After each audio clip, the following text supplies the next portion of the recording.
سیدھی سی بات ہے کہ آج کے جمعے کی بیان کی تیاری کوئی نہیں ہے، کیونکہ ہم لوگ مسلسل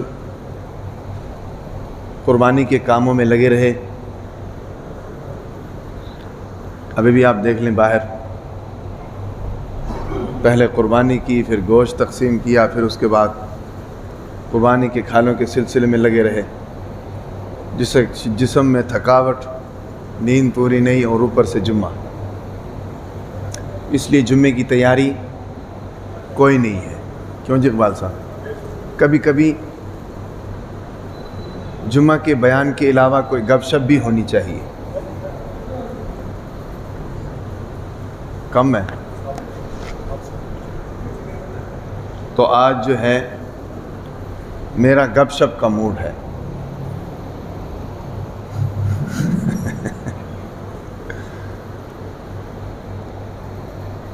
روزانہ دال کھائیں نا جی، گوشت کھانے کا بھی دل کرتا ہے۔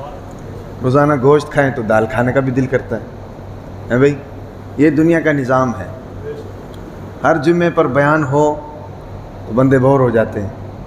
کسی جمعے گپ شپ بھی ہونی چاہیے، شریعت کے حدود کے دائرے کے اندر رہ کر گپ شپ ہونی چاہیے۔ دو چار باتیں آپ حضرات کے گوش گزار کرنا چاہتا ہوں ود گپ شپ۔ دین کی بات بھی ہو جائے، چلو گپ شپ بھی ہو جائے، کیا خیال ہے بھائی؟ الحمدللہ ہم سب مسلمان ہیں، ہمارا مذہب دین اسلام ہے۔ دین کو اللہ تعالیٰ نے اور اللہ کے نبی نے ہمارے لیے بطور مذہب اسلام کو اور دین کو پسند کیا ہے۔ تو دین کے تقاضوں کو سمجھنا ہمارے لیے ضروری ہے۔ دین کی حقیقت کو سمجھنا، دین کے تقاضوں کو سمجھنا، اسلام کی حقیقت کو سمجھنا، کس وقت پہ کیا تقاضا اللہ تعالیٰ کر رہے ہیں، یہ ہمارے لیے ضروری ہے۔ دین کی حقیقت کیا ہے، یہ ہمارے لیے ضروری ہے۔ دیکھیں ہر چیز کی ایک حقیقت ہوتی ہے، بعد میں اس کی تفصیل آ جائے تو وہ ایک الگ چیز ہے، لیکن حقیقت کو تو سمجھنا چاہیے نا جی۔ اصل ایک چیز ہوتی ہے اصل، اور اس سے آگے بہت سی چیزیں نکلی ہوتی ہیں بھائی۔ تو اصل چیز جب سمجھ میں نہیں آئے گی نا، اب مکھن ہے، مکھن کی اصل کیا ہے، دہی کی اصل کیا ہے، ملائی کی اصل کیا ہے بھائی، پنیر کی اصل کیا ہے، اصل ان کی گوم گما کے وہ دودھ پہ جاتی، ٹھیک ہے نا جی۔ اور دودھ کی حقیقت کیا ہے؟ دودھ کی حقیقت قرآن کہتا ہے کہ اللہ تعالیٰ کہتے ہیں کہ میں نے تمہارے اوپر انعام کیا ہے کہ گوشت اور خون کے اندر سے میں نے تمہیں دودھ لا کر دے دیا۔ تو یہ اس چیز کی اصل ہے۔ لبنا خالصا سائغا للشاربین، قرآن کہتا ہے کہ ایسا مشروب نکال کر دے دیا کہ جو پینے والوں کو خوش کر دے، ٹھیک ہے نا جی۔ تو یہ ہر چیز جو ہمیں نظر آ رہی ہے، دہی کی صورت میں، ملائی کی صورت میں، پنیر کی صورت میں، گھی کی صورت میں، مکھن کی صورت میں، اس کی اصل جو ہے وہ جا کر دودھ ہی بنتی۔ تو اسی طریقے سے میرا کہنے کا مطلب یہ ہے کہ دین کی حقیقت کیا ہے، ہمیں کیسے پتہ چلے گا کہ بھئی دین کس چیز کا نام ہے؟ یاد رکھیں، تفصیل میں بتاؤں گا اس کی۔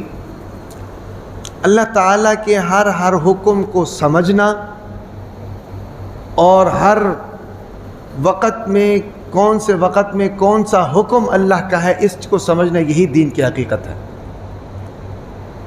اپنی مچھلی تلنے کا نام دین کی حقیقت نہیں ہے، اپنے ذہن میں جو آ جائے اس کو کرنے کا نام دین کی حقیقت نہیں ہے۔ اللہ نے جو کام جس طرح کرنے کا حکم دیا ہے اس کام کو اس طرح کرنا، یہ دین کی حقیقت ہے۔ سمجھ آ رہی نا؟ اس کے پیچھے چاہے جتنی مرضی حکمتیں ہوں، ہمیں سمجھ میں آئے نہ آئے، بس اللہ نے حکم کر دیا، یہ دین۔ اب مثال کے طور پر تازہ مثال لے لو، قربانی۔ قربانی کو دیکھو، عقل کہتی ہے یہ نہیں ہونی چاہیے کیونکہ ایک جان ضائع ہو رہی ہے، خون خرابہ ہو رہا ہے بھائی، عقل یہ کہتی ہے۔ اور عقل پرست لوگ کسی کا تو نعرہ لگاتے ہیں کہ بھئی قربانی کرتے ہو تو اتنے جانور تم لوگ کاٹ دیتے ہو، اتنا پیسہ ضائع ہوتا ہے، ہمیں کسی غریب کو دے دو، کسی مزدور کو دے دو، کسی ضرورت مند کو دے دو، کسی بیٹی کی شادی کرا دو، بیٹے کی شادی کرا دو، ہیں بھی کسی بیٹی کے لیے جہیز کا سامان کر دو، کوئی بے روزگار ہے تو اس کو روزگار کر کے دے دو۔ اتنی جگہوں پر یہ پیسہ لگ سکتا ہے، لیکن دین کیا کہتا ہے، اللہ کیا کہتا ہے، نبی کا حکم کیا ہے؟ قربانی کرو، ٹھیک ہے نا جی۔ اب نبی کے حکم کو مان کر، اللہ کے حکم کو مان کر، قرآن کے حکم کو مان کر، چاہے ہماری عقل تسلیم نہ کرے پھر بھی من و عن تسلیم کر کے اس کو کر دینا، یہی دین کی حقیقت ہے۔ اسی کو دین کہتے ہیں، اسی کو مسلمانی کہتے ہیں، ٹھیک ہے نا جی۔ تو دین کی حقیقت کو سمجھنا، کہنے کا مطلب یہ ہے کہ یہ انتہائی ضروری ہے۔ اگر ہم مسلمان ہیں، دین ہمارا اسلام ہے، مذہب ہے ہمارا، اور ہم اپنی اسلام کو ہی نہ سمجھے، دین کو ہی نہ سمجھے، تو پھر ہمارا دعویٰ پھر کس بات کا ہے؟ ایک آدمی ہے کالا کوٹ پہن لے، ہیں بھئی، وہ کہے کہ میں وکیل ہوں، تو کالے کوٹ کی وجہ سے اس کو کوئی وکیل نہیں کہے گا، اس کو کہیں گے بھی ڈگری دکھاؤ۔ ایک آدمی ڈاکٹروں کا سوٹ پہن لے، ہیں بھئی، یہاں پر مشین لگا لے، ہاتھ میں انجیکشن پکڑ لے، کہے میں ڈاکٹر ہوں، تو اس کو ڈاکٹر کوئی نہیں کہے گا، وہ کہے گا ڈگری دکھاؤ۔ کیا خیال ہے بھائی؟ وہ ڈگری اس کی تعلیم کی حقیقت ہے۔ وکیل ہے تو ڈگری ضروری، ڈاکٹر ہے تو ڈگری ضروری، انجینئر ہے تو ڈگری ضروری، پائلٹ ہے تو ڈگری ضروری۔ یاد رکھیں، جب ایک چیز کی حقیقت نہ ہو وہ چیز خطرہ ہے۔ خطرہ کیا ہے؟ خطرہ ہے۔ کسی چیز کی حقیقت نہ ہو پیچھے، وہ چیز خطرہ ہے۔ حقیقت کو سمجھنا یہ انتہائی ضروری ہوتا ہے۔ اگر حقیقت کو آپ نہیں سمجھیں گے تو اس چیز میں کبھی نہ کبھی آپ کو نقصان ہو سکتا ہے۔ یہ پچھلی حکومت میں آپ نے دیکھا ہوگا کتنے پائلٹس فارغ ہو گئے تھے، کیوں بھائی؟ ڈگری نہیں۔ اب اگر ہم نہ جانتے، نہ تحقیق کرتے، بات نہ سامنے آتی، کتنے لوگوں کی جان خطرے میں تھی، ٹھیک ہے نہیں بھائی؟ اب کتنے لوگوں کی جان خطرے سے باہر آ گئی ہے ان پائلٹس کے بارے میں علم ہونے کے بعد۔ اس کو حقیقت کہتے ہیں۔ تو ہر چیز کی حقیقت سے واقف ہونا یہ انتہائی ضروری ہے۔ آپ کسی کام میں جاتے ہیں، کسی کاروبار میں جاتے ہیں، کسی بزنس میں جاتے ہیں، آپ اس کے انکم کو نہیں دیکھیں گے، اس کی حقیقت کو نہیں دیکھیں گے، تو ہو سکتا ہے کہ آپ حرام کام کر رہے ہیں اور آپ کو پتہ ہی نہ ہو۔ ہے بھئی، ملینئر آدمی ہے، کاروباری آدمی ہے، لاکھوں روپے کماتا ہے، بعد میں جا کر ابھی سال 2 سال 3 سال بعد جا کے پتہ لگے کہ کام حرام ہے، پیسہ جتنا کمایا سارا حرام کا ہے، تو بتاؤ پھر کیا کریں گے؟ اتنا جگر گردہ ہے آپ کے پاس کہ وہ سارا پیسہ جناب آپ ضائع کر دو۔ جنید جمشید جب سنگر تھا اور پھر جب اس نے توبہ کی، نیند آ رہی ہے اس کو لے جاؤ یار۔ جنید جمشید جب سنگر تھا، اس نے پھر جب توبہ کی اور توبہ کرنے کے بعد جاؤ وہی ہوں گے جوان۔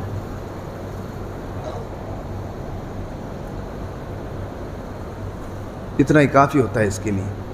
کل جب بڑا ہوگا نا تو یہی چیزیں اس کے دماغ میں آئیں گی۔ السلام علیکم۔ ہاں، بچوں کی تربیت یہی ہوتی ہے جی۔ بچے ہمیشہ یاد رکھیں اپنے بڑوں کو دیکھتے ہیں، بڑے کیا کر رہے ہیں۔ اولاد ماں باپ کو دیکھتی ہے، ماں باپ کیا کر رہے ہیں۔ تو میرا کہنے کا مطلب یہ ہے کہ جنید جمشید جو تھا نا جی، وہ سنگر تھا، سنگر۔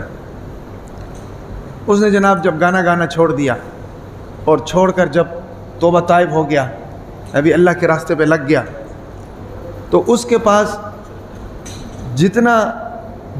جتنے پیسے اس کے پاس تھے، جتنی پراپرٹی اس کے پاس تھی، جو اس نے اس سنگنگ سے حاصل کی تھی، وہ ساری کی ساری اس نے ضائع کر دی، ساری کی ساری ضائع کر دی، اور بالکل خالی ہو گیا، ویلا ہو گیا۔ اس نے خود بتایا ہے کہ میرے جیب میں آخری کہتا 100 روپے پڑا ہوا تھا، میرے گھر والوں نے پیسے مانگے تو میں نے 100 روپے دے دیے ان کو، میرے جیب میں اور اس کے علاوہ کچھ تھا نہیں۔ کہتا میں بڑا پریشان بیٹھا ہوا تھا کیونکہ پیسے تو سارے میں نے لگا دیے، ضائع کر دی۔ میرا دوست آیا، اس نے کہا کہ جی بھی کاروبار شروع کرنا چاہتا ہوں، انویسٹمنٹ میری ہوگی، نام آپ کا ہوگا، لہٰذا ہم کاروبار کرتے ہیں۔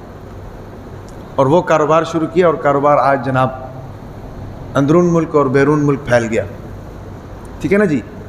تو میرے کہنے کا مطلب یہ نقصان تو اس کو ہوا نا، اس کی حقیقت جب اس کے سامنے آئی تو اس نے اس سے کنارہ کشی کی، ظاہراً اس کو نقصان ہوا، لیکن چونکہ یہ ساری چیزیں اللہ کے لیے کر رہا تھا تو اللہ تعالیٰ نے اس کو جناب اٹھا دیا، اس سے کوئی چیز چھینی نہیں، جو اس کے پاس تھا اس سے زیادہ کر کے اس کو دے دیا۔ تو یہ جو میں آپ کو ساری بات بتا رہا ہوں نا، اس کا لب لباب اور خلاصہ یہ ہے کہ بھائی دین کی حقیقت کو سمجھنا یہ ہمارے لیے ضروری ہے۔ دین کی حقیقت کیا ہے؟ حضور نبی اکرم صلی اللہ علیہ وسلم کی ایک حدیث ہے جس سے ہمیں معلوم ہوتا ہے کہ دین کی حقیقت کیا ہے۔ حضور نبی اکرم صلی اللہ علیہ وسلم نے فرمایا کہ اذا کان العبد، جب ایک بندہ مریض ہو جائے، او سافر، یا وہ سفر کرے، کتب لہ مثل ما کان یعمل مقیما صحیحا، اس کے سفر کی وجہ سے جو اس کی عبادات میں کمزوری آ گئی ہے، اس کی مرض کی وجہ سے اس کی عبادات میں جو کمزوری آ گئی ہے، اللہ کے نبی نے فرمایا کہ اللہ تعالیٰ اس کے نامہ اعمال میں ان کمزوریوں کو بھی ختم کر کے اس کی وہی عبادات لکھیں گے جو وہ صحیح سالم حالت میں کرتا تھا، جو وہ قیام کی حالت میں کرتا تھا، سفر میں نہیں اپنے گھر میں رہ کر کرتا تھا، وہی عبادات اس کی سفر کی حالت میں بھی لکھیں گے اور اس کی صحت کی حالت میں بھی لکھیں گے۔ یہ ہے وہ دین کی حقیقت جو اس حدیث میں بیان کی ہے۔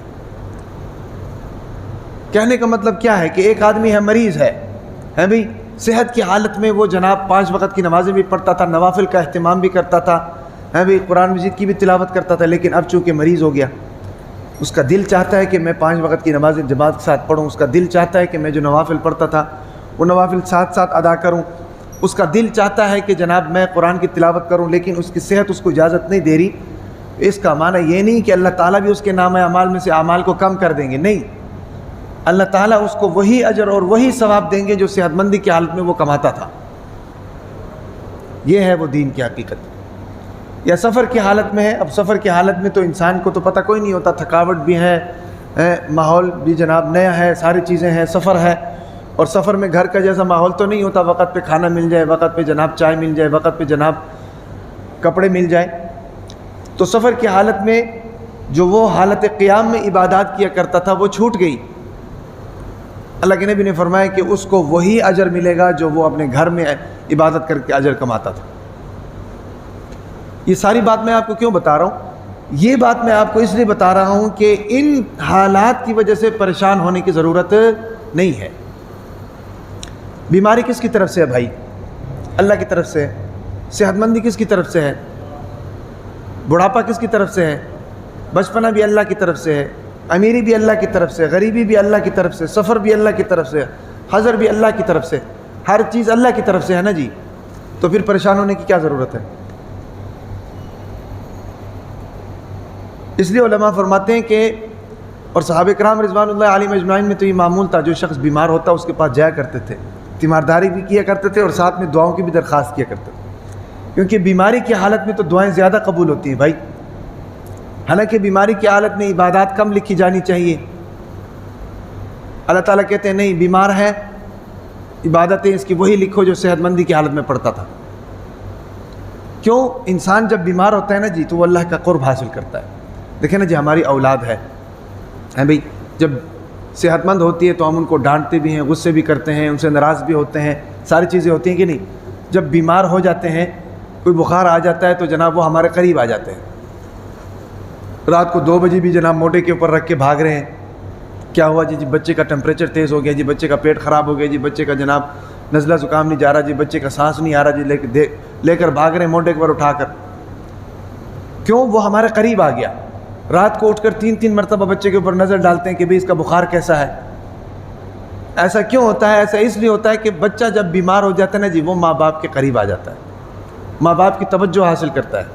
تو اسی طریقے سے یاد رکھیں، ہم اللہ تعالیٰ کے بندے ہیں، ہم اللہ تعالیٰ کے بندے ہیں، ہمیں پیدا کرنے والی ذات اللہ تعالیٰ کی ہے۔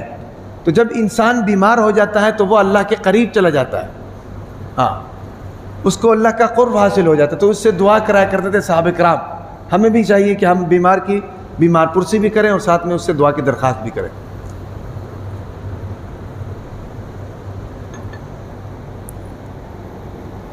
تو میں آپ کو یہ بتا رہا ہوں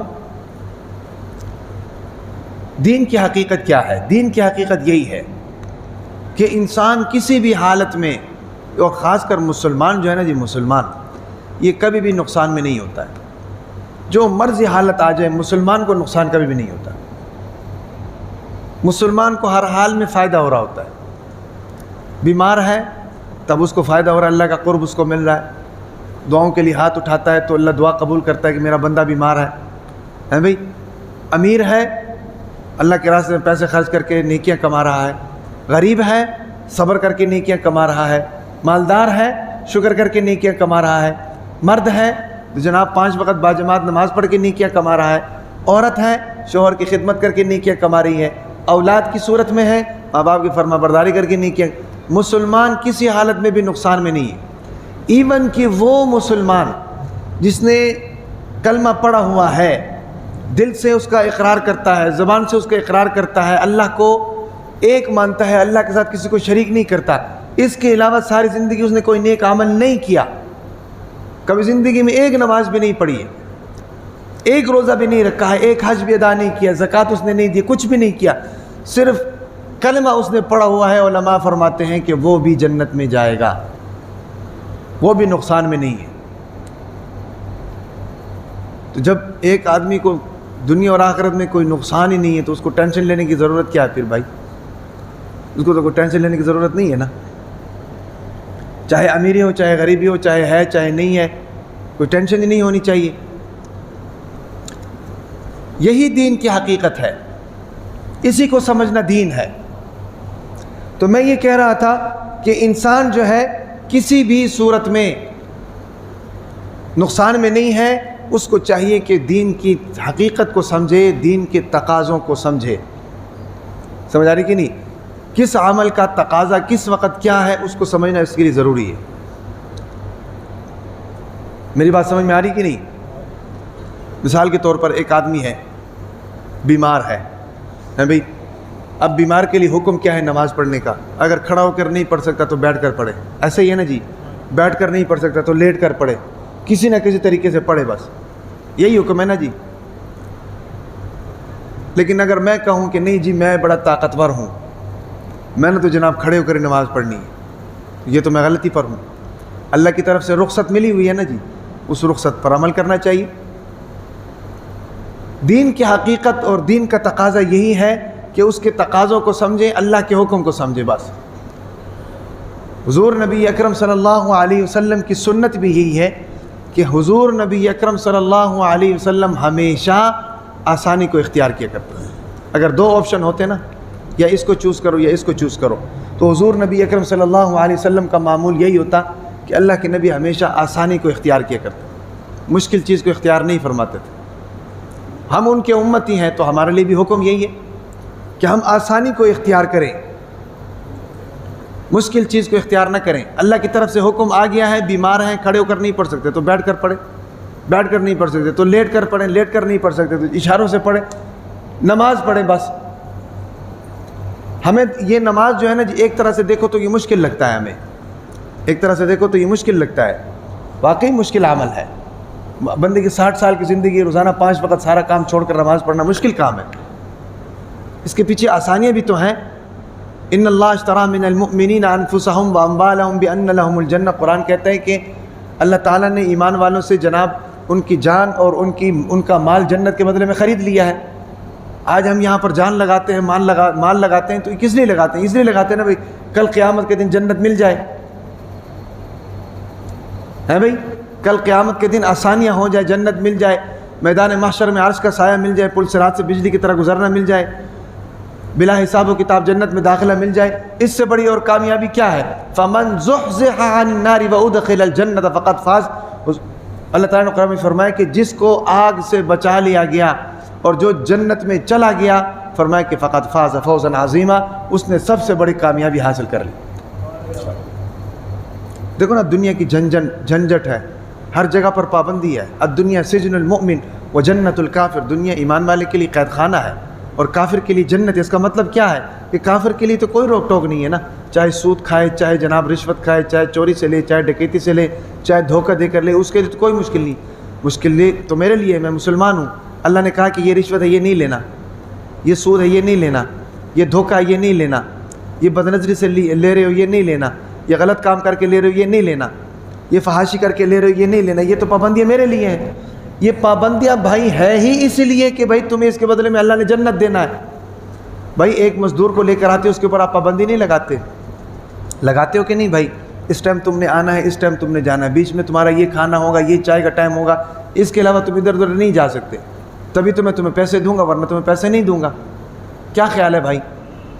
یا آپ اگر مزدوری کرتے ہیں، ملازمت کرتے ہیں، تو آپ کے اوپر پابندیاں ہوتی ہیں کہ نہیں؟ وہ کس لیے ہوتی ہیں بھائی؟ کہ میں پیسے دے رہا ہوں۔ ہم نے قربانی کی ہے، قربانی سے پہلے قصائی کے ساتھ ایگریمنٹ کیا ہے، 5 بجے تک جناب 40 جانور ہیں یہ پورے کرنے، 50,000 روپے ایڈوانس دو، بھاگ کر نہیں جاؤ گے، اتنے بندے لے کر آنے، اتنے کھانا ہم تمہیں دیں گے، گوشت اس وزن کا بنانا ہے، یہ سارے کام پورے کرو گے تو آپ جناب بعد میں آپ کو پیسے ملیں گے، ورنہ آپ کے پیسوں کی کٹوتی ہوگی، آپ کام پورا نہیں کر رہے ہو۔ یہ پابندیاں کیوں لگائی تھی؟ یہ اس لیے لگائی تھی نا کہ بھئی میں تمہیں پیسے دے رہا ہوں، اگر میں پیسے تمہیں نہ دوں تو تم جو مرضی کرتے رہو۔ آج کل کا تو زمانہ یہ ہے نا، اللہ کے لیے کچھ بھی نہیں کرتے، سارے پیسے کے لیے کرتے۔ تو کہنے کا مطلب کیا ہے؟ کہنے کا مطلب یہ ہے کہ بھائی دین کی حقیقت کو سمجھو۔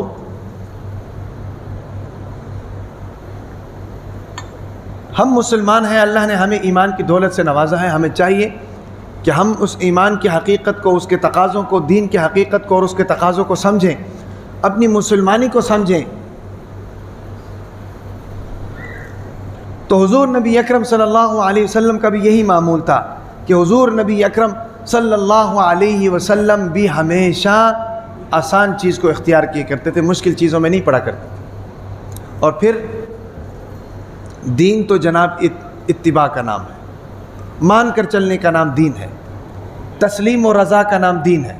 اللہ کے نبی نے کیا حکم دیا، اللہ تعالیٰ نے کیا حکم دیا، نبی نے اس حکم کے اوپر کیسے عمل کیا۔ اب ہمیں چاہیے کہ ہم اس حکم کے تحت رہ کر اپنی زندگی گزاریں، یہی دین ہے۔ ابھی دیکھیں نا پیچھے حج گزرا ہے، حج میں کتنے اعمال ہیں، طواف ہے، صفا مروہ کے درمیان سعی ہے، مینا ہے، مزدلفہ ہے، عرفات ہے، رمی جمرات ہیں، کتنے اعمال ہیں، حج کے ارکان ہیں۔ کسی ایک رکن کی بھی ہمیں سمجھ نہیں آتی ہے، اس کے پیچھے حکمت کیا ہے ہمیں سمجھ نہیں آتی ہے، لیکن چونکہ اللہ کا حکم ہے تو ہم نے کرنا ہے، یہی ہے دین۔ اسی طریقے سے روزمرہ کی زندگی میں اللہ کے جو حکم ہوں گے اس کو آنکھیں بند کر کے تسلیم کر لو، یہی ہے دین۔ کیا خیال ہے بھائی؟ باقی 60 سال کی زندگی ہے، 60 سال کی جناب زندگی میں ہم زیادہ سے زیادہ 15 سال کی زندگی صحیح گزارتے ہیں بھئی، ہوش و حواس میں گزارتے ہیں، انجوائے کر کے گزارتے ہیں۔ اس 15 سال کی زندگی کو بھی اگر ہم اللہ کے حکم کے مطابق گزار لیں تو ہم کامیاب ہیں، ہم کامیاب ہیں۔ ہمارا حال یہ ہے کہ ہم نام تو مسلمان کے ہیں، نام تو ہم نے مسلمانوں والا رکھا ہوا ہے، دعویٰ بھی ہمارا مسلمانی کا ہے، لیکن افسوس یہ ہوتا ہے کہ ہمارا کوئی عمل بھی اسلام کے ساتھ اس کا تعلق نہیں ہے، کسی عمل کا بھی۔ دیکھیں نا، ہم صرف عبادات کو ہی اسلام سمجھتے ہیں، اس دین جو ہے صرف عبادات کا نام نہیں ہے۔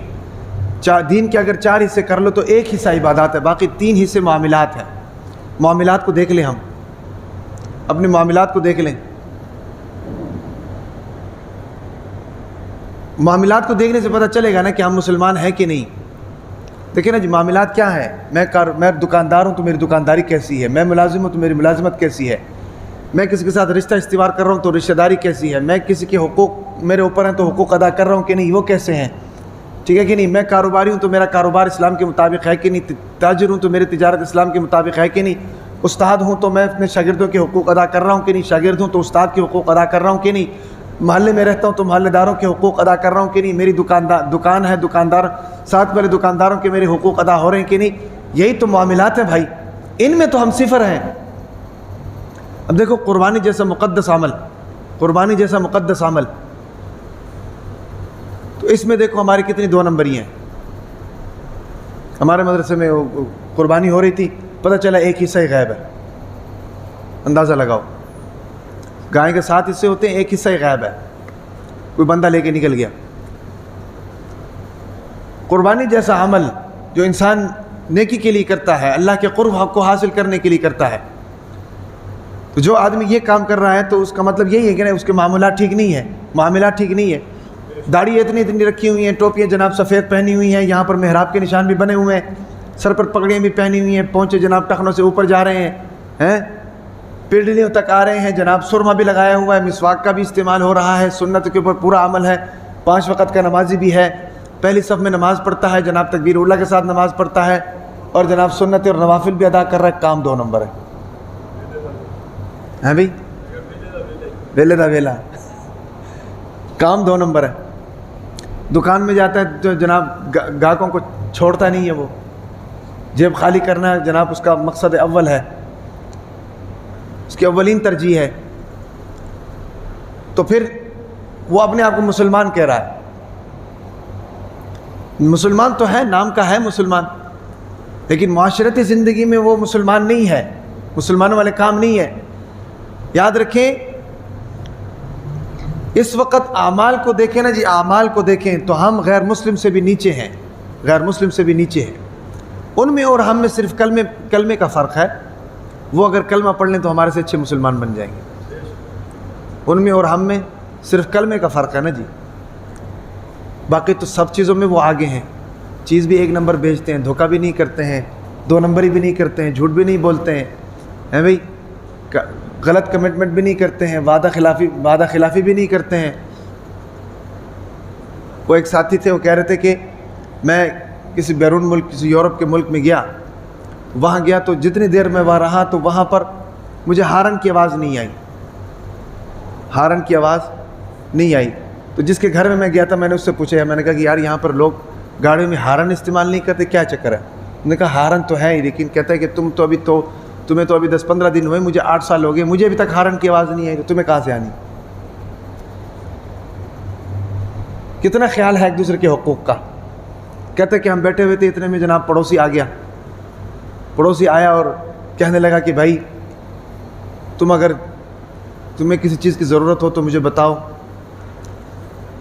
تم اگر کہیں جا رہے ہو تو چابی مجھے دے کر جانا، میں تمہارے گھر کی بھی صفائی کر دوں گا. تمہارا باہر گارڈن ہے، گارڈن میں تمہارا گند پڑا ہوتا ہے، مجھے بتا دینا، میں صفائی کر دیا کروں گا. وہ میزبان کہیں جا رہا تھا. تو کیا ہمارے اس طرح کے سلوک ہیں اپنے پڑوسیوں کے ساتھ؟ ہمارا تو جناب گھر کے باہر گند پڑا ہو تو پیپ سے جناب اس گند کو دوسرے کے گھر کے سامنے لے جاتے ہیں. اپنا گھر صاف کر رہے ہوتے ہیں، پریشر والا پائپ ہوتا ہے، اپنا گھر صاف کر رہے ہوتے ہیں اور پریشر مار کے اس گھر کو دوسرے کے سامنے لے جاتے ہیں، اس گند کو دوسرے گھر کے سامنے لے جاتے ہیں. اور دوسرا نکلتا ہے اس کو تیسرے کے سامنے لے جاتا ہے. ہمارا تو حال یہ ہے. ہاں، اوپر سے جناب دھماکے کی آواز آتی، کیا ہوا جی؟ شاپر نیچے گرا ہے. اور جناب شاپر پھٹتا ہے تو سارا جناب محلہ خوشبودار ہو جاتا ہے. کیا خیال ہے بھائی؟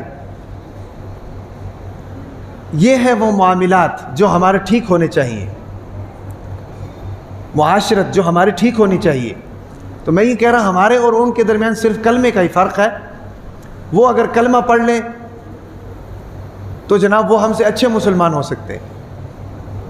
ہم نے تو کلمہ پڑھ کے تیر مارا ہوا ہے جناب، ہم چو ما دیگر نیز، ہم تو جناب مسلمان سینہ تان کر، باقی کسی کام کے نہیں. ساری 2 نمبری ہمارے اندر، بس کیا ہے جی؟ ہم مسلمان ہیں. اچار ڈالنا ہے اس مسلمانی کا بھائی ہے بھائی. باہر کے ملک سے کوئی انگریز آ جائے، باہر کے ملک سے کوئی گورا آ جائے اور آ کر ہماری حرکتیں دیکھیں، ہمارے اعمال دیکھیں، اور وہ آگے سے کہے کہ واٹ از دس، یہ کیا ہے؟ ہم کہیں دس از اے اسلام، یہ اسلام ہے. وہ آگے سے حیران ہو جائے، وہ کہے کہ کیا از دس اسلام، یہ اسلام ہے؟ Sorry I can't follow this type of Islam, میں اس طرح کا اسلام کو نہیں مانتا ہوں. وہ کبھی بھی نہیں مانے گا، وہ کبھی بھی نہیں مانے گا، کیونکہ اس کے اور رسول اللہ صلی اللہ علیہ وسلم کے درمیان 1400 سال کا فاصلہ ہے بھائی. اس تک تو وہ پہنچ نہیں سکتا ہے. اس نے ہمیں کراس کر کے اس تک جانا ہے، اس نے ہمیں کراس کر کے اس تک جانا ہے نا جی. تو ہماری حالت یہ ہے، تو ہماری حالت دیکھ کر وہ آگے جائے گا بھائی؟ کبھی بھی نہیں جائے گا. یا جناب یہاں پر زور و شور سے عید میلاد النبی منا رہے ہوں، وہ آ کر دیکھے، وہ کہے گا واٹ از دس، ہم کہیں گے دس از اسلام. وہ کہے گا از دس اسلام، یہ اسلام ہے. یہ ڈھول ڈھماکے تو ہم بھی کرتے ہیں، تو ہمارے اور تمہارے میں کیا فرق رہ گیا؟ شراب تو ہم بھی پیتے ہیں جناب، بے پردگی تو ہم بھی کرتے ہیں، بے حیائی تو ہم بھی کرتے ہیں، بھی مخلوط ناچ ڈانس تو ہم بھی کرتے ہیں بھی، اور جناب راتوں کو دیر تک ہم بھی جاگتے ہیں، صبح فجر کی نماز پھر ہم بھی نہیں پڑھتے ہیں، نمازوں کا تو ہمیں پتہ ہی نہیں، پھر ہم میں اور تم میں کیا فرق رہ گیا؟ I can't follow this type of Islam, میں ایسے اسلام کو نہیں مانتا ہوں۔ بتاؤ کیسے آپ اس کو متاثر کر سکتے ہو؟ بھائی کردار کے غازی بنو، کردار ہمارا ٹھیک ہونا چاہیے، لب و لہجہ ہمارا ٹھیک ہونا چاہیے، گفتار ہمارا ٹھیک ہونا چاہیے، اعمال ہمارا ٹھیک ہونے چاہیے، کاروبار ہمارا ٹھیک ہونا چاہیے، تجارت ہماری ٹھیک ہونی چاہیے۔ ہاں پھر جناب اس کے بعد مسلمانی کا دعویٰ کرتے ہوئے بندہ چنگا لگتا ہے۔ کیا خیال ہے بھائی؟ تو میں آپ کو یہ بتا رہا تھا کہ دین کی حقیقت کو سمجھیں، دین کی حقیقت کو، دین کیا کہتا ہے، دین کی حقیقت کیا ہے؟ دین کی حقیقت یہی ہے، دین نام ہے تسلیم و رضا کا۔ اللہ کے تمام احکامات کو حضور نبی اکرم صلی اللہ علیہ وسلم کے طریقے کے اوپر من و عن سر خم تسلیم کرنا، یہی دین کی حقیقت ہے جو حج میں اللہ تعالیٰ نے ہمیں سکھایا ہے۔ تمہیں کہا کہ طواف کرو تو بس طواف کرو، تمہیں کہا کہ طواف چھوڑ دو، خانہ کعبہ چھوڑ دو، چاہے 1,00,000 نمازوں کا ثواب ہے چھوڑ دو تو بس چھوڑ دو، یہی دین کی حقیقت ہے۔ تمہیں کہا صفا اور مروہ کے درمیان بھاگو، دوڑ لگاؤ تو بس دوڑ لگاؤ، تمہیں کہا ہے صفا مروہ کو چھوڑ کر مینا کی طرف جاؤ تو بس مینا کی طرف جاؤ، تمہیں کہا ہے کہ مینا کو چھوڑ کر عرفات کی طرف جاؤ تو بس عرفات کی طرف جاؤ، اسی کا نام، یہی دین کی حقیقت ہے، اسی کو سمجھنا دین ہے۔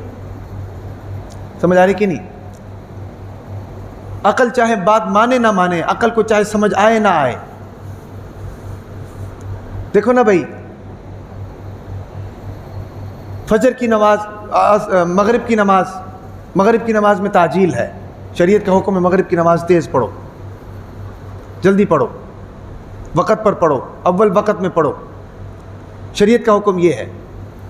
لیکن حج کے دوران اللہ تعالیٰ کہتے ہیں کہ مغرب کی نماز کو تاخیر کر دو، عشاء کے ساتھ پڑھو، اگر مغرب کی نماز کو جلدی پڑھو گے تو نہیں ہوگی، عشاء کے ساتھ پڑھو گے تو ہوگی۔ ایسا کیوں ہے؟ وہاں پر تو آپ نے کہا تھا کہ مغرب کی نماز جلدی پڑھو، یہاں آپ کہہ رہے ہیں دیر سے پڑھو۔ اللہ فرماتے میرا حکم ہے بس، ادھر میں نے کہہ دیا جلدی پڑھو، ادھر میں نے کہہ دیا لیٹ پڑھو، تمہارا کام ہے کر کے دکھاؤ بھائی۔ یہاں پر ہم رہ رہے ہیں، عصر کی نماز اپنے وقت میں ہے، ظہر کی نماز اپنے وقت میں ہے، حج کے موقع پر اللہ تعالیٰ کہتے ہیں کہ بھی عصر کو ظہر کے ساتھ پڑھو، جا کر ظہر اور عصر کو ملا کر پڑھو۔ اللہ ایسا کیوں کرنا ہے؟ بس میرا حکم ہے، میں نے کہہ دیا، نماز میرے لیے پڑھتے ہو، حکم میرا۔ یاد رکھو کوئی بھی عبادت جو ہے اپنی ذات میں کوئی بھی عبادت مقصود نہیں ہے، اللہ کا حکم آتا ہے تو وہ عبادت بنتی ہے، اللہ کا حکم نہ آئے چاہے آپ میدان عرفات میں سارا سال بیٹھے رہے، آپ کو ثواب کوئی نہیں ملنا۔ یہی دین کی حقیقت ہے، اسی کو دین کہتے ہیں۔ سمجھ آ رہی نا؟ مغرب کی نماز 3 رکعت ہے، آپ کہو کہ بھائی میں نے مغرب کی نماز جو ہے نا جی، میں نے مغرب کی نماز 4 رکعت پڑھنی ہے، میں نے مغرب کی نماز 4 رکعت پڑھنی ہے، تو بتاؤ اس کو ثواب ہوگا گناہ ہوگا؟ نماز ہوگی نہیں ہوگی؟ نہیں ہوگی۔ کیوں بھائی؟ اللہ نے کہا 3 پڑھو، تم 4 کیوں پڑھتے ہو؟ آگے سے وہ بھی یہی کہہ سکتا ہے کہ بھائی میری عقل کہتی ہے کہ نماز جتنی زیادہ ہوگی ثواب اتنا زیادہ ہوگا، عقل تو یہی کہتی ہے، لیکن حکم تو اللہ کا ہے نا جی، اللہ نے حکم جو کیا ہے اس حکم کو ماننا ہے، اس حکم کے اوپر عمل کر کے دکھانا ہے۔ اللہ نے کہہ دیا کہ بھئی سحری جو ہے وہ دیر سے کرو اور افطار جلدی کرو۔ عقل کیا کہتی ہے؟ عقل کہتی ہے سحری جلدی کرو، افطار دیر سے کرو، تاکہ بھوکا رہنے کا زیادہ وقت مل جائے گا، روزہ زیادہ لمبا ہوگا تو ثواب زیادہ ہوگا۔ ایسے یہ کہ نہیں؟ اللہ کہتے ہیں نہیں، سحری میں تاخیر کرو اور جناب افطاری جلدی کرو۔ جو بندہ اب سحری جلدی کر لے، افطاری لیٹ کر دے، اس کو ثواب ہوگا گناہ ہوگا بھائی؟ گناہ ہوگا۔ سمجھ آ رہی کہ نہیں بھائی؟ یہ ہے دین کی حقیقت، اس کو سمجھنا ضروری ہے۔ تو حضور نبی اکرم صلی اللہ علیہ وسلم ہمیشہ بتانے کا مقصد یہ ہے کہ آسانی کو اختیار کیے کرتے تھے، آسانی کو۔ 2 آپشن اگر اللہ کے نبی کے پاس ہوتے تو وہ ہمیشہ آسانی کو اختیار کیا کرتے تھے، ٹھیک ہے کہ نہیں؟ آسانی کو اختیار کرنے کا مقصد یہ تھا امت کو سبق دینا، امت کو سبق دینا کہ بھئی دین کی حقیقت کو سمجھو، اپنے آپ میں بہادری دکھانے کی ضرورت نہیں ہے، ہاں اللہ کے سامنے بندہ بن کے رہو، یہ اللہ کو پسند ہے۔ دیکھو حضور نبی اکرم صلی اللہ علیہ وسلم کو کتنے القابات اللہ تعالیٰ نے دیے، انا ارسلناک شاہدا ومبشرا ونذیرا وداعیا الی اللہ باذنہ سراجا منیرا، شاہدن بھی کہہ رہے ہیں، مبشرن بھی کہہ رہے ہیں، نذیرن بھی کہہ رہے ہیں، سراجا منیرن بھی کہہ رہے ہیں، بھئی کتنے بڑے بڑے القابات دیے، والضحی واللیل اذا سجا بھی کہہ رہے ہیں، یاسین والقرآن الحکیم بھی کہہ رہے ہیں، والشمس وضحاہا بھی کہہ رہے ہیں، والضحی واللیل اذا سجا بھی کہہ رہے ہیں، یا ایھا المزمل بھی کہہ رہے ہیں، یا ایھا المدثر بھی کہہ رہے ہیں، کتنے بڑے بڑے القابات دیے، لیکن جب اپنے پاس بلانے کی واری آئی تو اس کے لیے بندے کا لفظ استعمال کیا، سبحان الذی اسری بعبدہ لیلا من المسجد الحرام الی المسجد الاقصی، پاک ہے وہ ذات جس نے اپنے بندے کو اپنے پاس بلایا۔ اللہ تعالیٰ کو سب سے زیادہ محبت اور سب سے زیادہ پسند چیز کیا ہے؟ اللہ کے سامنے بندے بن کے رہو۔ بندے بن کے رہنے کا مطلب کیا ہے؟ سرخم تسلیم کرو، نوکر کی تنخرہ کی، سمجھ آ رہی کہ نہیں؟ نوکر کو جو حکم ہو جاتا ہے اس نے وہی کرنا ہے، چاہے وہ اس کے مفاد میں ہے، چاہے وہ اس کے لیے نقصان دہ ہے۔ یہی عمل اور یہی ادا جو ہے یہ اللہ کو پسند ہے۔ ہاں، اکڑ کر چلنا، سینہ تان کر چلنا، اپنی مرضی کرنا، دین کی حقیقت کو نہ سمجھنا ہے بھئی، دین کو اپنے سوچ اور اپنے جناب نظر کے زاویے کے مطابق اس پر عمل کرنا، یہ اللہ کو پسند نہیں ہے۔ اسی لیے حضور نبی اکرم صلی اللہ علیہ وسلم آسانی کو اختیار کیا کرتے تھے، سمجھ آ رہی کہ نہیں؟ تو دین کی حقیقت بھی یہی ہے، نماز کے ٹائم ہو گیا، آپ کے اندر کمزوری ہے، بخار ہے، بیماری ہے بھئی، کھڑا ہو کر آپ پڑھنا چاہتے ہیں، لیکن حکم اللہ کا یہ ہے کہ بھی کھڑا ہو کر نہیں پڑھ سکتے تو بیٹھ کر پڑھو، اللہ کی اس رخصت پر عمل کرو۔ سفر میں ہے، 4 رکعت والی نماز 2 رکعت والی ہے، قصر ہے، ٹھیک ہے کہ نہیں؟ آپ کا دل چاہتا ہے کہ یار میں 4 رکعت نماز پڑھوں، لیکن اللہ کہتے ہیں نہیں بھائی میری طرف سے رخصت ہے، 2 رکعت پڑھو۔ اس رخصت کو لینا چاہیے، اللہ کے سامنے فن خوان نہیں بننا چاہیے، اللہ کو یہ پسند نہیں ہے۔ عبادت میں تو کچھ بھی نہیں رکھا بھائی، عبادت میں تو کچھ بھی نہیں رکھا ہے، قیمت تو اللہ کے حکم کی ہے، حیثیت تو اللہ کی حکم کی ہے، وقت تو اللہ کی حکم کی ہے۔ اللہ نے کیا کہا ہے یہ دیکھو بھائی، اللہ نے کہا کہ رمضان پورے 30 دن کا ہے، 29 دن کا ہے، روزہ رکھو، اس میں اللہ کے لیے روزہ رکھو، اگر روزہ نہیں رکھو گے تو گناہ ہے۔ لیکن جیسے ہی رمضان کا دن ختم ہوتا ہے، عید الفطر کا دن آتا ہے، اللہ تعالیٰ کہتا ہے روزہ نہیں رکھنا، اس میں اگر روزہ رکھا تو گناہ ہے۔ سمجھ آ رہی کہ نہیں؟ عقل کچھ اور کہہ رہی ہے، اللہ کا حکم کچھ اور کہہ رہا ہے۔ طاقت اس حکم کے اندر ہے، قیمت اس حکم کی ہے، وقت اور حیثیت اس حکم کی ہے، بات اس حکم کی ہے۔ سمجھ آ رہی کہ نہیں میری بات؟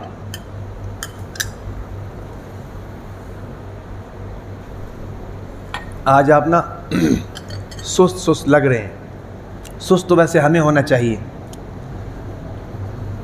2 دن قربانی، پھر اس قربانی کے گوشت کی تقسیم، پھر جناب کھالوں کو اکٹھا کرنا، پھر جناب کھالوں کو بیچنا ہے بھی، پھر حصے دار جناب آئے ہوتے ہیں، ان کے ساتھ منہ ماری، کسی کا گوشت کم ہو گیا، کسی کا گوشت جناب بڑا کٹ گیا، کسی کا گوشت جناب بہت چھوٹا کٹ گیا ہے بھی، کسی کو پورے پیسے مل گئے، کسی کو پیسے کے اندر کوئی حساب کتاب کی کمی ہو گئی ہے بھی، ان کی کل کل، پھر دھوپ ہے اور گرمی ہے، اور پھر جناب جانوروں کے ساتھ ہے بھئی، اور پھر قصائیوں کے ساتھ کل کل، اور قصائیوں کے ہاتھ میں چھری بھی ہوتی ہے کہ نہیں؟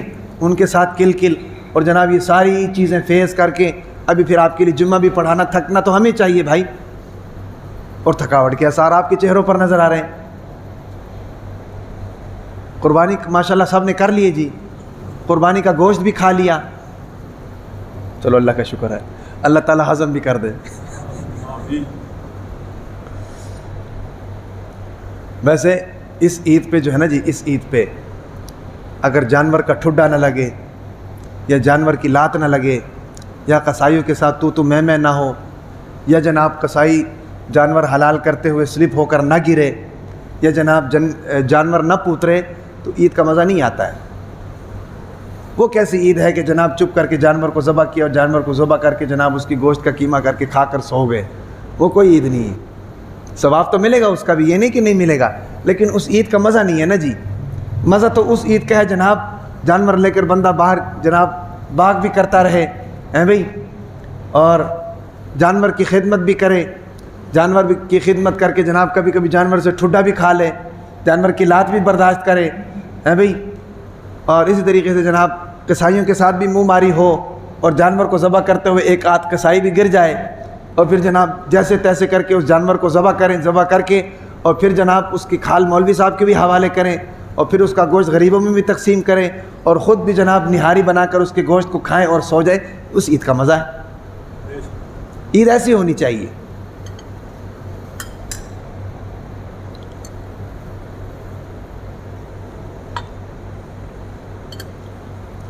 بہرحال چلو اللہ تعالیٰ آپ کی قربانی اپنے بارگاہ میں قبول و منظور فرمائے, اور اللہ تعالیٰ آپ کو صحت مند بھی رکھے, قربانی کے گوشت کے نقصان سے آپ سب کو اللہ تعالیٰ محفوظ بھی رکھے.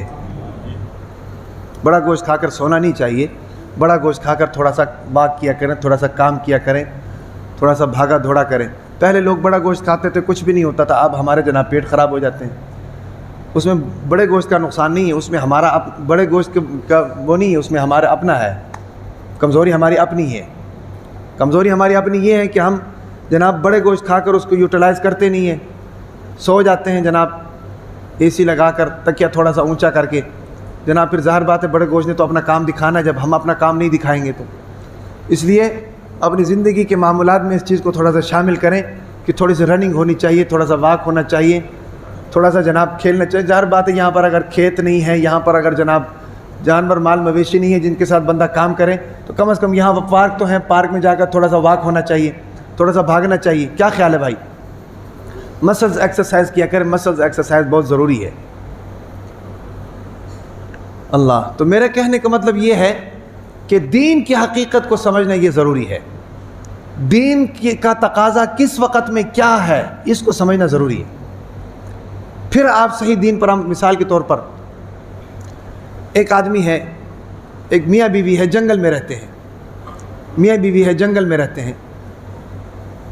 میاں بیوی سے کہتے کہ جی بھی میں نے جانا ہے شہر میں جا کر میرا دل کر رہا ہے کہ میں جناب جماعت کے ساتھ نماز پڑھوں. عبادت کا ہی دل کر رہا ہے نا جی, عبادت کا ہی دل کر رہا ہے. وہ کہتے کہ جناب میرا دل کر رہا ہے کہ میں شہر میں جا کر جماعت کے ساتھ نماز پڑھوں. بیوی اس کو کہتی ہے کوئی عقل نو ہاتھ مار, کہ میری جنگل کا ماحول ہے, یہاں کوئی بھی نہیں ہے, تمہارا یہاں پر ہونا ضروری ہے, تم یہاں پر رہو. نماز اگر پڑھنی ہے تو یہاں پر پڑھو, میں جماعت کرا لوں گی, کیا خیال ہے؟ نماز اگر پڑھنی ہے تو یہاں پر پڑھو, شہر میں نہ جاؤ. اب مجھے بتائیں کہ یہاں پر دین کا تقاضا کیا ہے؟ یہاں پر دین کا تقاضا یہ نہیں ہے کہ آپ شہر میں جا کر نماز پڑھیں. یہاں پر دین کا تقاضا یہ ہے کہ آپ اپنی بیوی کے پاس رہیں, اس کی حفاظت کریں. جنگل کا ماحول ہے, آس پاس کوئی آبادی نہیں ہے. سمجھ آ رہی کہ نہیں؟ یہ ہے دین کی حقیقت, جس کو سمجھنا ضروری. مثال کے طور پر میرے ذمے میرے بیوی بچوں کے حقوق ہیں, جو بھی میرے ماتحت ہیں ان کے سب کے حقوق ہیں. میں اگر کہوں کہ جناب مجھے 4 مہینے لگانے کا دل کر رہا ہے, 4 مہینے لگانا تو ثواب ہے, اس سے بڑی, اس پرفتن دور کے اندر اس سے بڑی نیکی اور کیا ہو سکتی ہے؟ 4 مہینے لگ جائیں, بزرگوں کا جناب بزرگوں کی فیض مل جائے, بزرگوں کی مجلس مل جائے, اس سے بڑی کیا بات ہو سکتی ہے بھائی؟ لیکن میرے بچوں کے حقوق میرے ذمے ہیں, میری بیوی کے حقوق میرے ذمے ہیں, سب کے حقوق میرے ذمے ہیں. تو دین کا تقاضا یہاں پر کیا ہے کہ میں سب کو چھوڑ کر 4 مہینے کے لیے چلا جاؤں یا ان کے حقوق ادا کروں؟ دین کا تقاضا یہ ہے کہ ان کے حقوق ادا کرو, ان کے حقوق ادا کرنے کے بعد پھر 4 مہینے کے لیے چلے جاؤ. اسی طریقے سے حج کے لیے بھی یہی حکم ہے, من استطاع علیکم سبیلا. حج کے لیے بھی یہی حکم ہے کہ بھئی حج اس پر فرض ہے کہ جس کے پاس حج کے پیسے بھی ہوں اور آنے جانے کا کرایہ بھی ہو, اور پیچھے جو اس کے ماتحت ہیں جن کے حقوق اس سے وابستہ ہیں ان کے اخراجات بھی وہ پورے کر رہا ہو تو وہ حج کرنے کے لیے جائے, ورنہ وہ حج کے لیے نہ جائے. سمجھ آ رہی کہ نہیں؟ تو یہ دین کی حقیقت ہے. اس دین کی حقیقت کو سمجھنا ہمارے لیے ضروری ہے اگر ہم مسلمان ہیں. اگر اپنی مرضی کی عبادات کرنی ہے, دین پر اپنی مرضی کے ساتھ چلنا ہے, تو پھر اس کی قبولیت کی گارنٹی کوئی نہیں۔ قبول وہی ہوگا جو اللہ تعالیٰ کے حکم کے پروسیس سے گزر کر آگے گیا ہوگا، اللہ کے نبی کی سنت کی مہر اس کے اوپر لگی ہوگی، قابل قبول ہوا ہے۔ یہاں یہ جو قصاب خانے ہیں جہاں پر گوشت بنتا ہے، دکانوں میں وہ گوشت لے کر آتے ہیں، اس کے اوپر مہر لگی ہوتی ہے کہ نہیں؟ بلو رنگ کی مہر لگی ہوتی ہے۔ وہ مہر کیوں ہوتی ہے؟ وہ اس لیے لگی ہوتی ہے کہ جناب یہ سرکاری طور پر فلاں قصاب خانے سے آیا ہوا ہے، ورنہ اس کی گارنٹی کوئی نہیں ہوتی۔ ہمارا عمل جو اللہ کے دربار میں پہنچ رہا ہے وہ نبی کی سنت کے مہر لگی ہوئی پہنچے گی تو وہ قابل قبول ہے، ورنہ وہ رد ہے۔ سمجھ آ رہی کہ نہیں؟ یہ چیز اپنے ذہن میں بٹھائیں، اور یہی دین کی حقیقت ہے، یہی دین کی حقیقت ہے۔ اگر بندہ بھی اللہ کے دربار میں پہنچ رہا ہے تو اس کے چہرے کے اوپر نبی کی سنت کی مہر ہونی چاہیے۔ ہاں، نبی کی سنت کی مہر ہونی چاہیے، تب اس کی ویلیو ہے، تب اس کا وقار ہے، تب اس کی حیثیت ہے۔ سمجھ آ رہی کہ نہیں؟ اپنی منمانی کے دین پر عمل کریں گے تو یہ قابل قبول نہیں ہے۔ حضرت اویس قرنی رحمۃ اللہ علیہ، حضور نبی اکرم صلی اللہ علیہ وسلم کی خدمت میں پیغام بھیجا حضرت اویس قرنی نے کہ اللہ کے نبی، میں آپ کی زیارت کرنا چاہتا ہوں، اور میری ایک بوڑھی ماں ہے جس کا خدمت کرنے والا کوئی نہیں ہے، لیکن میں آپ کی زیارت کر کے شرف صحابیت کو حاصل کرنا چاہتا ہوں، صحابی بننا چاہتا ہوں۔ یاد رکھیں، نبوت کے بعد سب سے اونچا مقام صحابی کا ہوتا ہے۔ پوری دنیا کے قطب، ابدال، بزرگ، ولی اللہ، صلحاء سارے مل جائیں نا جی، صحابی کے ایک ذرے کے برابر بھی نہیں ہو سکتے۔ اتنا اونچا مقام ہے صحابیت کا۔ کیوں؟ کیونکہ صحابی نے اپنی آنکھ سے نبی کو دیکھا ہے، نبی کی مجلس میں بیٹھا ہے، وحی کو اترتے ہوئے دیکھا ہے، نبی کے معجزات دیکھیں۔ ہم دیکھ سکتے ہیں؟ نہیں دیکھ سکتے۔ ہم تو یہاں پر 1400 سال بعد تڑپتے ہیں کہ رات کو کسی طریقے سے خواب میں نبی کی زیارت ہو جائے، ہے بھئی؟ اور وہ صحابی کہ جس کے صبح و شام نبی کے ساتھ گزرے ہیں، نبی کو چلتے دیکھا، بیٹھتے دیکھا، اٹھتے دیکھتا، کھاتے دیکھا، پیتے دیکھتا، جہاد کرتے دیکھا، کاروبار کرتے دیکھا، معاملات کرتے دیکھا، ساری چیزیں نبی کی دیکھیں، وہ صحابی ہوتا ہے۔ اس کے مقام کو قیامت تک کوئی نہیں پہنچ سکتا۔ سمجھ آ رہی کہ نہیں؟ اب یہ اویس قرنی نبی کا زمانہ بھی ہے، نبی کی زیارت بھی کر سکتے ہیں، ہے بھئی؟ اور پھر نبی کو پیغام بھیجتے ہیں، نبی کو پیغام بھیجتے ہیں اجازت کے لیے۔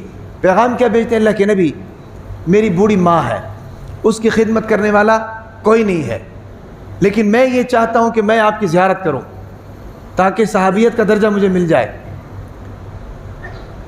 میں بھی آپ کے ساتھ جنت میں جانے والا بن جاؤں، مسلمان ہونا چاہتا ہوں، آپ کی زیارت کرنا چاہتا ہوں، میرے لیے کیا حکم ہے؟ اللہ کے نبی نے حکم فرمایا کہ تمہارے لیے حکم یہ ہے کہ تم میری زیارت نہ کرو، ماں کی خدمت کرو۔ کتنا سخت حکم ہے بھائی، میری زیارت نہ کرو، ماں کی خدمت کرو۔ اب اویس قرنی بھی تو یہ کہہ سکتے تھے کہ بھئی میں نے زیارت کرنی ہے بھئی، مجھے زیارت کرنی چاہیے، مجھے شوق ہے۔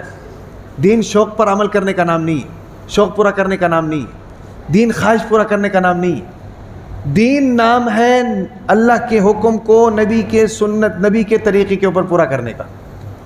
نبی نے جو کہہ دیا وہ کہہ دیا بس، اب میری سمجھ میں آئے نہ آئے، مجھے اچھا لگے یا نہ لگے، میری طبیعت پر گرا گزرے نہ گزرے، میں نے اس کو کر کے دکھانا ہے، یہی دین ہے۔ اویس قرنی کو کیا حکم دیا نبی نے؟ اویس قرنی کو حکم دیا کہ بھئی گھر میں رہو، ماں کی خدمت کرو، میرے پاس آنے کی ضرورت نہیں ہے۔ اب کتنی چھریاں چلی ہوں گی خواہشات کے اوپر، کتنی چھریاں چلی ہوں گی جناب آرزوؤں کے اوپر، دل کے اوپر کتنی چھریاں چلی ہوں گی کہ نبی کی زیارت نہیں ہو پا رہی، ماں کی خدمت کر رہا ہوں۔ یہی ہے دین کا حسن، یہی ہے شریعت کا حسن۔ سمجھ آ رہی کہ نہیں؟ یہی ہے ماں کا مقام۔ تو جناب اللہ کے نبی کے حکم پر عمل کیا اور عمل کر کے ماں کی خدمت میں لگا رہا، نبی کی زیارت نہیں ہوئی۔ لیکن اس کا فائدہ کیا ہوا؟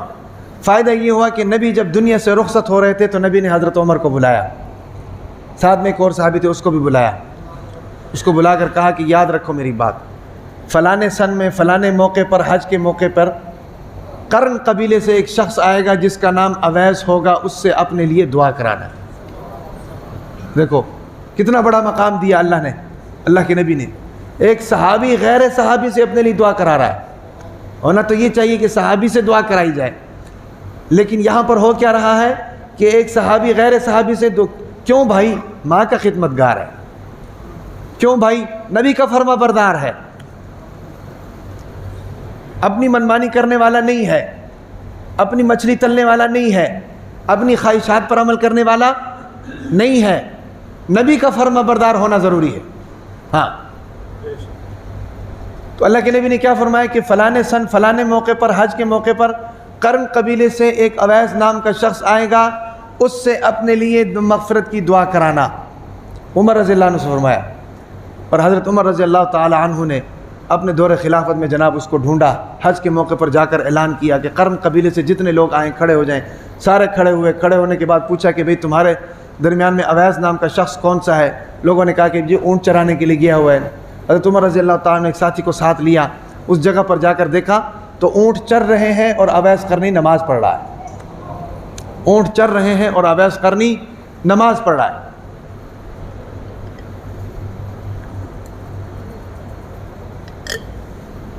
حضرت عمر رضی اللہ تعالی عنہ نے انتظار کیا.